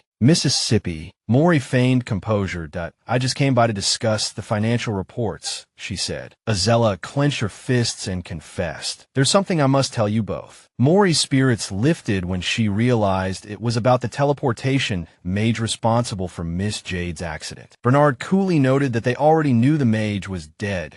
You know who recommended him for that expedition? Miss Azella pressed. A heavy silence fell. Bernard and Mori exchanged shocked glances. Mori snapped, We tried to investigate, but the expedition records are classified. Miss Azella whispered. It was Arlo Crispy. She explained that Arlo was the mage who worked with Jade on the expedition, and his recommendations seemed natural, thus deflecting any suspicion. Miss, how do you know this? Bernard asked sharply. I read it in my father's documents, she admitted nervously. Mori didn't understand Miss Azella's motive. If Miss Jade's disappearance was an accident, why go through old records? She asked. She decided to confront Miss Azella directly. What are you really here for? Mori demanded. Azella was torn. If she told the truth now, her father would throw her out, but if she stayed silent, they would never find Jade. She remembered the commoners attacking her. Then she remembered her father yelling at her. The memories intertwined, and she realized there was no point in hiding the truth anymore, that Jade's disappearance wasn't an accident. Her father did it. Azella cried out, her voice cracking. She pleaded with the advisors to believe her, desperation in her eyes. Azella thought to herself that her father's freedom was a torment to her. She confessed she had always admired Jade, mainly for the strength she herself lacked. Azella cried that she was a greedy, spoiled child, but now wanted to be like Jade, brave and honest. I have to find Jade, she sobbed, and then she revealed the biggest secret. We don't have much time, she whispered. My father is holding a funeral for her soon. Bernard and Mori stared at each other in horror, questioning if they had misheard. Miss Jade's funeral? The advisors rushed off to find Arlo Crispy's home.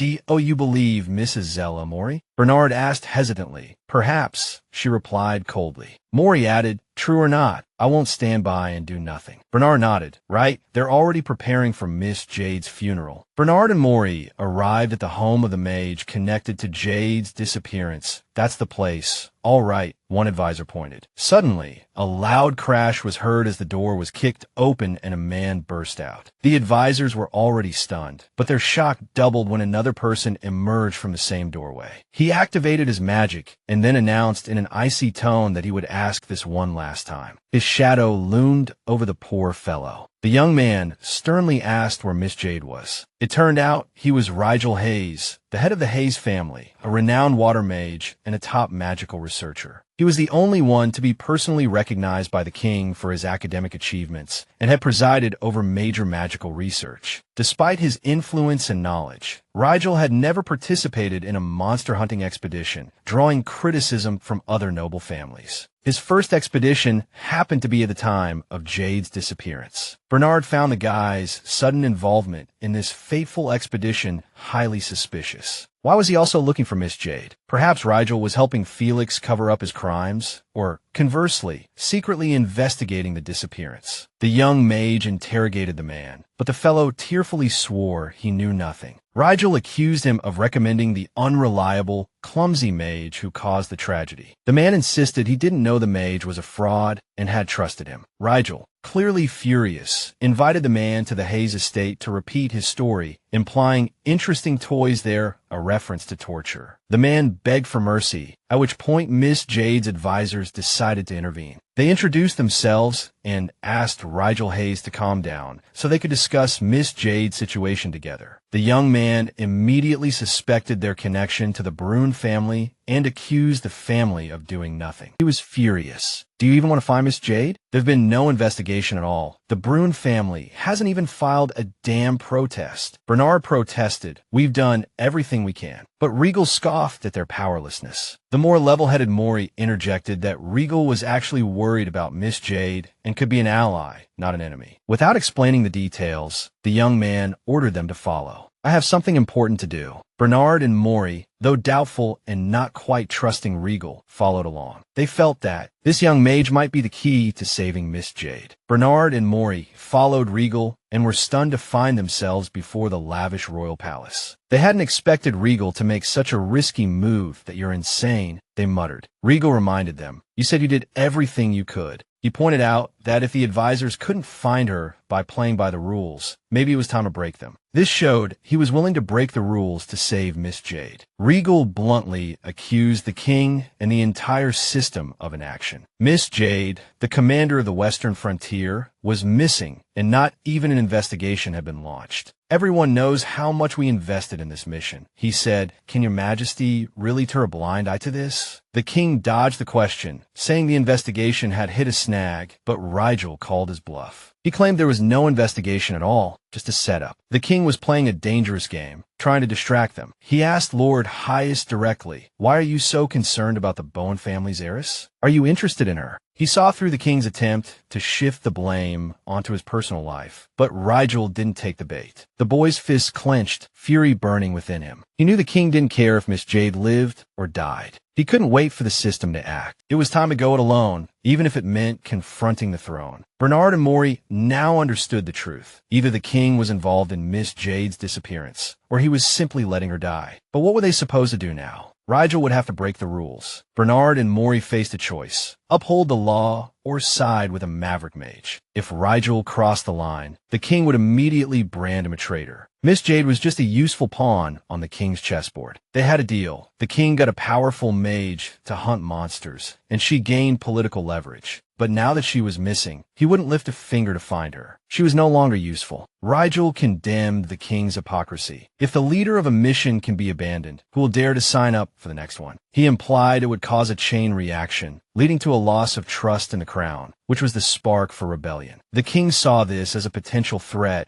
and threatened to throw him in a traitor's cell, but under pressure, reluctantly agreed to launch an investigation. However, his tone and words made it clear it was just an empty formality. Furthermore, he added that he would let Rigel off this time. Rigel knew no real help would come, but he maintained his composure with a hint of a cold smile, muttering that he would make a note of this after the audience. Bernard thanked Rigel, but worried he had lost the king's favor forever. Rigel revealed his plan. He brought the advisors here for a reason, to have them testify for him after Jade was found. This meant he had already made them witnesses to the crown's inaction and was now counting on their support. What happened next? The king might now see Rigel as a threat and try to eliminate him, or even the entire Hayes family. Bernard and Maury became Rigel's reluctant allies, while the mage's feelings for Jade remained a mystery. Rigel didn't give an answer at the time. Now, the scene shifts to the Atanas forest. Jade grinned, happy to have made so many good friends here. Nina and her dad appeared with baskets of berries. Ollie handed her a basket of fresh eggs, timidly asking if it was enough. Even Mong brought peaches in a basket, and Dale delivered several dead animals. Jade was touched by all the help. She looked shyly at the gifts, murmuring her thanks for everyone bringing so much. A heavy thud broke the peaceful moment.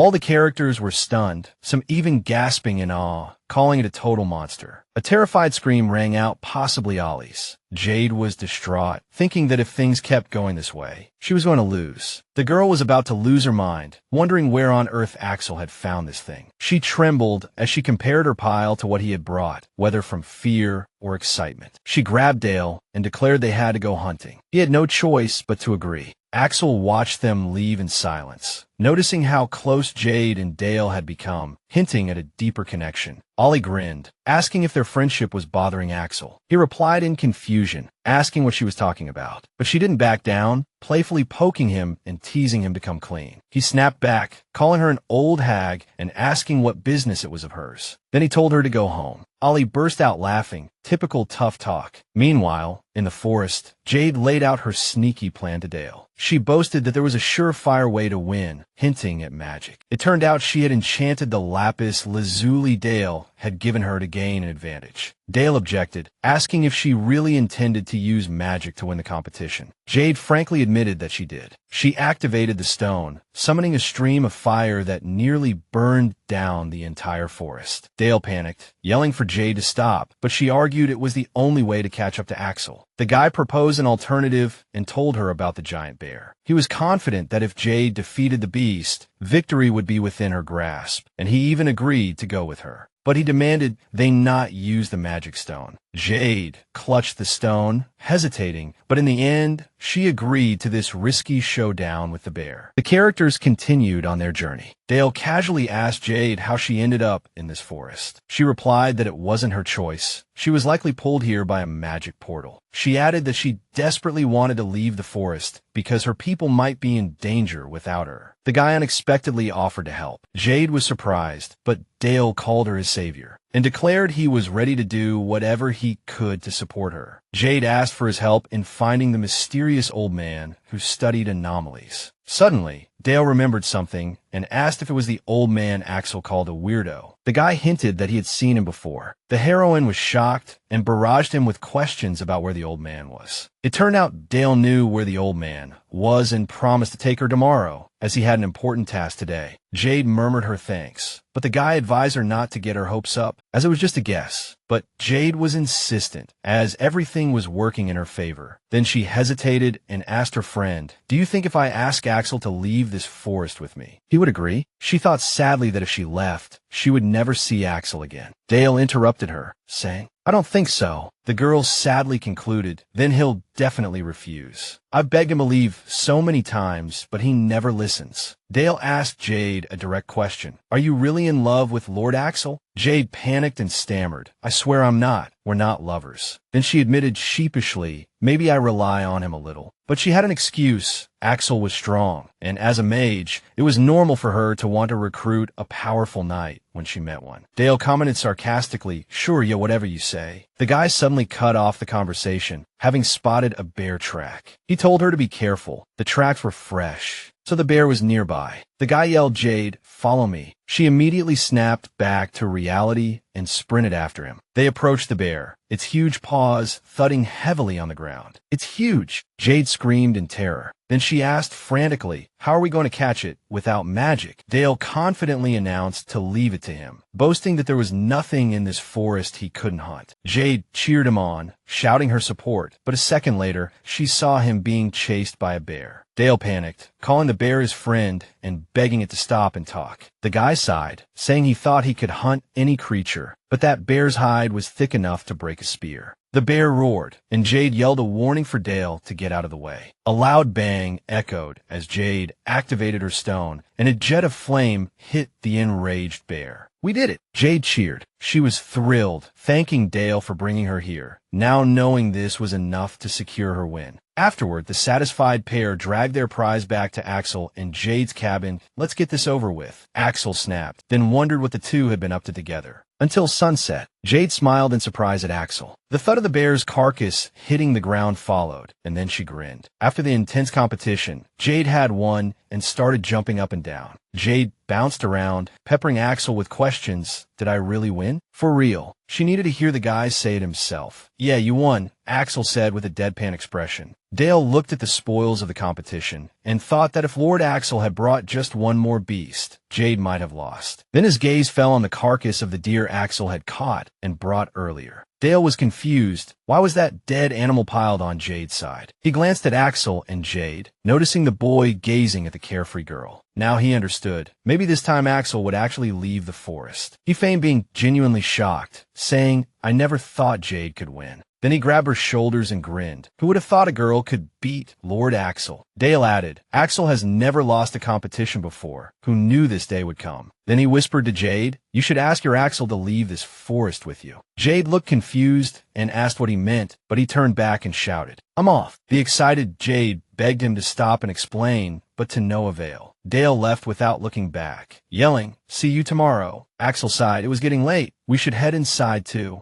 At these words, Jade's face lit up. She still had to clean up later, but he calmly said, wait until morning. He provoked her with a hint of a mocking smile. Don't you want to hear why you didn't fight? Jade replied eagerly, yes, of course. The room was filled with the glow of the crackling hearth and the sound of burning wood. Jade told the guy that if he didn't want to talk, he didn't have to say a word. Axel said Jade had been asking about it, but she replied that she knew and wasn't trying to pressure him. He said bringing it up would only worsen the already bad impression people had of mages, but he assured her it was fine. He explained that if he didn't want to explain everything, he wouldn't have proposed the challenge. Jade smiled and said, oh, that's great. Axel got lost in his memories. He stammered, I hate mages. The first mage I ever met was the worst person I knew. The guy suddenly thought, how much can a person take before they break? Now, dear audience, let's step into Axel's childhood memories. Axel told the story of his younger brother, Claire. One day, he took him outside because Claire had been studying for too long. A young Axel felt they needed a break, but on their way to the yard, they ran into their mother. She pointed at Claire and said the child was slow and needed to study more. She added that if Axel truly cared about his brother, he should let him study. The boy wanted to argue, but his brother held him back. Claire hesitated but obeyed. The trembling older brother realized that their mother had always treated them completely differently, but he had thought it was just her cold and strict nature. Only later did he understand that she actually hated Claire, which leads the audience into a horrifying segment. The mother had always believed that Claire's strange eye color was inherited from the woman their father was obsessed with. The mother saw Claire as a constant reminder of her pain, so she treated him as a disgrace, a mistake from the past. Axel's little brother always hid his face as if he knew something. One day, the mother flew into a rage at Claire, slapped him, and roared, how dare you seduce Axel? She swore to gouge out his shameless eyes. Then she grabbed a shard of glass. Axel saw this and screamed, what on earth is Mom doing? He told her to leave poor Claire alone. He's not some witch, he's just your son. The mother roared about all the trouble that witch and her child had caused. Then she asked, is Axel, just like his father, defending that brat and that witch? It was then that Axel realized there was something seriously wrong with his mother's mind. He helped his brother up, and they rushed out. But as they ran, Claire tripped. Then came the sound of footsteps and a man's voice. What happened? A long-haired man approached and asked, need some help? It was Anel, a healing mage with long, always neat silver hair and a gentle smile on his face. Axel breathed a sigh of relief and said, thank goodness, Inner is here. He asked the man, full of hope and almost begging, if he could heal his younger brother right away. Axel added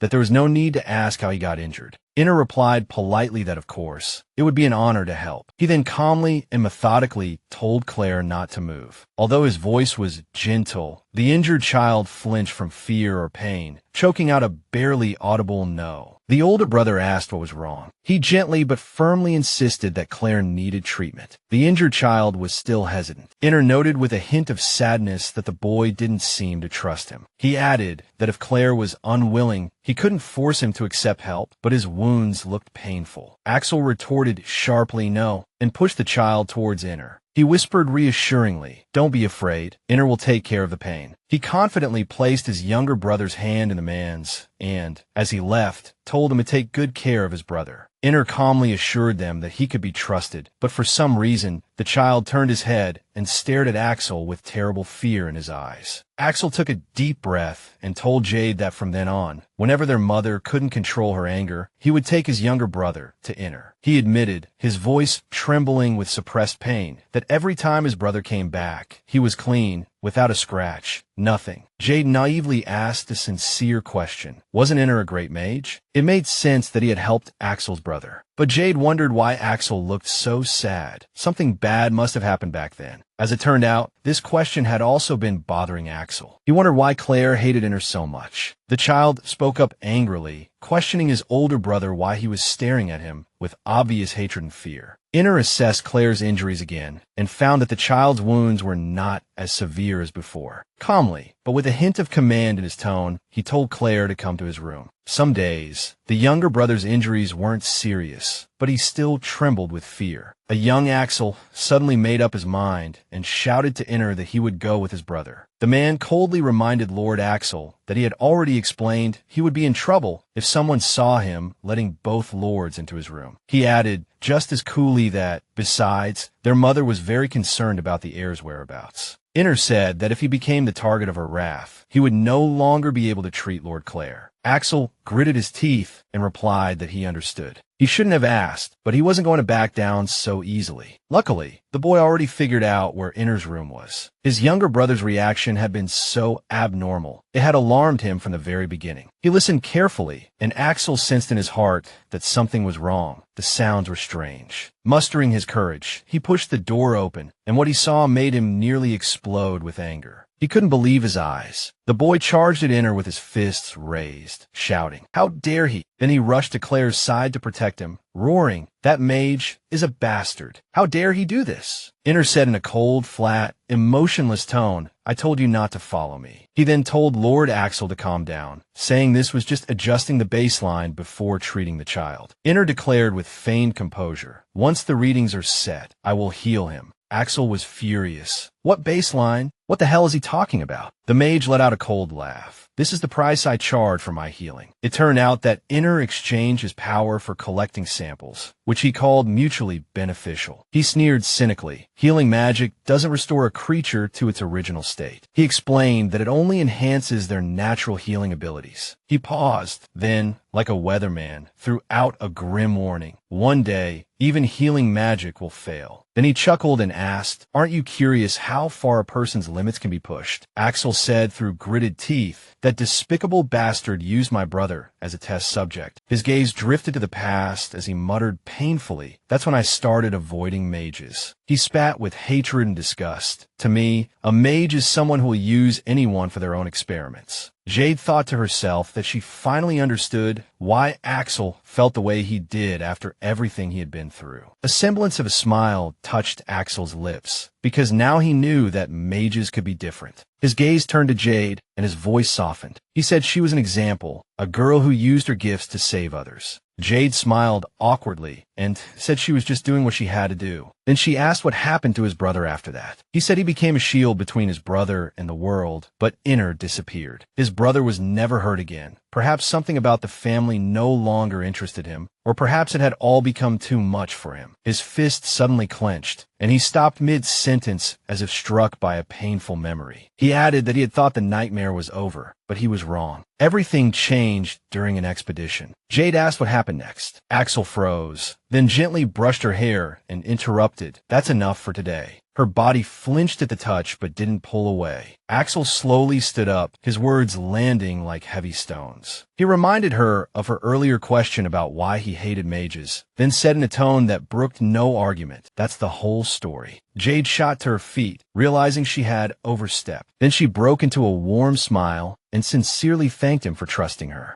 A few weeks later, a search and rescue team appeared at the edge of the Atana forest. Rigel scanned the area with a cold gaze, wondering how on earth Miss Jade ended up in a place like this. Come to think of it, the kidnappers must have chosen this location deliberately. He asked the old man on horseback beside him if he could guide them through the forest. The man replied that he could, and warned them, "The paths in this forest change in the blink of an eye, so we don't have much time to feel our way around." Lord Hayes announced loudly that once inside the forest, Everyone in the party must obey this man's commands. Bernard said, "My lord, you should stay outside, as magic is nullified in the forest." But he flatly refused to back down. The advisor wondered why Rigel was going to such lengths for Miss Jade now. Dear viewers, let's delve into Lord Hayes's memories. A year ago, he couldn't care less about the monster expedition team. The high-ranking noble had to set an example at social events. Someone suggested that Rigel join the next expedition. Hayes snapped his head up and shouted, "That's absurd. Does setting an example mean fighting monsters hand to hand?" He demanded to know if helping arid regions or purifying lakes wasn't just as valuable. The man bowed respectfully and said, "My lord's research astounds the academic world. No one can replace the Hayes family's contributions." The young man gave a cold smile and declared that no one could force him into such foolishness. Suddenly, his face twisted in disgust, and he clutched his forehead, adding that he utterly detested physical activity. Someone bumped into Rigel's shoulder out of nowhere. It turned out to be a beautiful girl who had tripped and accidentally bumped into a man. She ran to the gray-haired man, complaining that this dress was super awkward and she wanted to go back to the manor. Hayes froze because that was the first time he had seen Miss Jade. After that brief encounter, Rigel sent a flurry of letters to the Browning family, but all he received were rejections stating that Miss Jade was away hunting monsters. So, the protagonist joined an urgent expedition to the west, while Lord Hayes angrily crumpled a letter, unable to understand who kept going on these expeditions. Now, an exasperated Rigel found himself in the mud of the western expedition. Then he saw Jade on horseback, and his joyful shout drowned out the roar of a monster. The rush of emotion made the man fall off his horse. Jade rode over to check if he was all right, guessing he probably wasn't used to riding. She offered to help. Lord Hayes blushed and promised he would learn. He realized he hadn't even noticed her true beauty at the ball. It was only on this expedition that he saw how kind and intelligent she was. Now, Lord Hayes stared into the dark forest, gripping the reins, and silently vowed to find Miss Jade. Now, the scene shifts to Jade and Axel's cabin in the forest. He glanced at her clothes, thinking to himself that they had actually been here for a while. She just hadn't been able to leave all this time. Axel rolled his eyes, remembering that Jade had gone with Dell to find that weirdo today, and wondered if they had made any progress. He smiled, thinking maybe he should buy Jade more winter clothes, but then realized that she would eventually leave when the merchants came to the forest. Suddenly, there was a knock on the door. Axel wondered who it could be. It certainly wasn't Jade. He grabbed his sword and decided to open the door. At the door stood Rigel Hayes and Bernard, leading the party searching for Miss Jade. Rigel said they were looking for a woman named Jade, who was supposed to be in this forest. The uninvited guests' attire revealed their noble background. Axel immediately noted the suspicious situation. Jade hadn't ended up here by accident. Axel demanded an explanation, but the knights were aggressive. He then demanded the guests state their names and why they had launched a search. Then came the threat. This guy dares to hide details of the expedition. What did he do to Miss Jade? The knights decided Axel was responsible for her disappearance. The commander's order rang out. Arrest him! Jade and Dell returned from their search empty-handed. Another dead end, Jade thought. Dell must know where to find that weirdo. But right now, all she wanted was a hot bath. Suddenly, she heard the clash of metal and strange shouts coming from Axel's place. She rushed over and saw an armed standoff, with some people fighting against the knights led by Lord Hayes and Bernard. They were accusing him of being responsible for Miss Jade's disappearance and of doing something to her. Axel cut them off, demanding they state their names and explain why they were looking for her. At the crucial moment, Jade burst in, cast a fire spell, and pleaded with Axel to stop. There was fire everywhere. She shouted that without Rigel's magic, he couldn't even kill a bug, and it was a disgrace for a knight to draw his sword on him. The entire party exclaimed with joy that Miss Jade was alive and finally found. Bernard asked in shock how the lady had survived and stayed here for so long. He then pointed out that they had found her with Lord Hayes's help. Rigel asked the girl who this dark-haired man was. Jade introduced Axel, explaining that he was the one who had helped her in this strange forest, and she was very grateful. The heroine suggested letting the travelers rest in their cabin. The knights apologized for the misunderstanding, but declined the offer to rest. Then Bernard delivered the stunning news. Sir Felix was trying to hold a funeral for her. The man added that Mori was trying to stop him, but there wasn't much time left. Jade gasped in horror, asked again, and then finally realized the gravity of the situation. She knew that if the funeral took place, her death would be official, and Felix would inherit the family title. If that happened, it would be nearly impossible to restore her status even if she returned, which was exactly what the cunning Felix wanted. Bernard anxiously reminded them that the forest was changing and they had to leave immediately. Rigel made no secret of his distrust for Axel and scolded him. If you really wanted to help Miss Jade, you would have done so long ago. He added that Axel's inaction was for his own ulterior motives. Jade defended him fiercely. Rigel, you know how hard it is to leave the Atana forest. Hearing this, Axel admitted to himself that he had never really tried to help her escape. It wasn't selfishness, but the fear of being alone again. Before parting, Jade said to Axel, "Well, this is it, time to go our separate ways. Everyone has their own things to do." Then, our heroine had a moment of heartfelt emotion. She blurted out, "Axel, let's leave this forest together and become night partners." Axel was stunned by Jade's sincere offer to be night partners. He then composed himself, thanked her, and said, "I can't leave the forest right now." His choice stemmed from a deep connection to the forest and a refusal to face the outside world with its old scars again. Rigel urged the girl to get going and sneered that anyone hiding in this forest was just a bunch of cowards. Escaping reality, the words stung Axel's pride, but he kept his lips sealed, proving Rigel's point. Jade didn't press, though she was disappointed, and simply left Axel a magical parting gift. She said she had infused her magic into the stone, which would keep the guy warm all winter. She also asked him to thank Ollie, Dell, and the others for her, as they meant a lot to her. Now, as she walked away, Jade silently promised herself not to look back. She believed they would meet again. It wasn't just hope, but a promise. She wasn't going to lose Axel. Uncle Felix and his fabricated funeral plans were her biggest threat now. Jade had to fight for her title. The next scene is at the Browning Manor, where Felix is trying to hold a fake funeral. Maury berated Felix, asking how he dared to put on show with an empty coffin when Lord Hayes had already found a trace of Miss Jade. Felix retorted coldly and sharply. He told her to watch her words, or she would be banished from this place forever. Azira panicked amidst the chaos, not knowing what to do. If the funeral proceeded, Jade could be back in the blink of an eye. Just at the height of the confrontation, there was a boom, and a magical explosion came out of nowhere, erupting in flames and engulfing everything. Felix started babbling, completely confused. What happened? What was that? Whoa! A resurrected Jade appeared with a cheerful smile, quipping, "Hey, whose funeral is this anyway?" She swore to herself that she would fight off anyone who interfered with her status or rights, and that she would never give up on her feelings for Axel until they met again.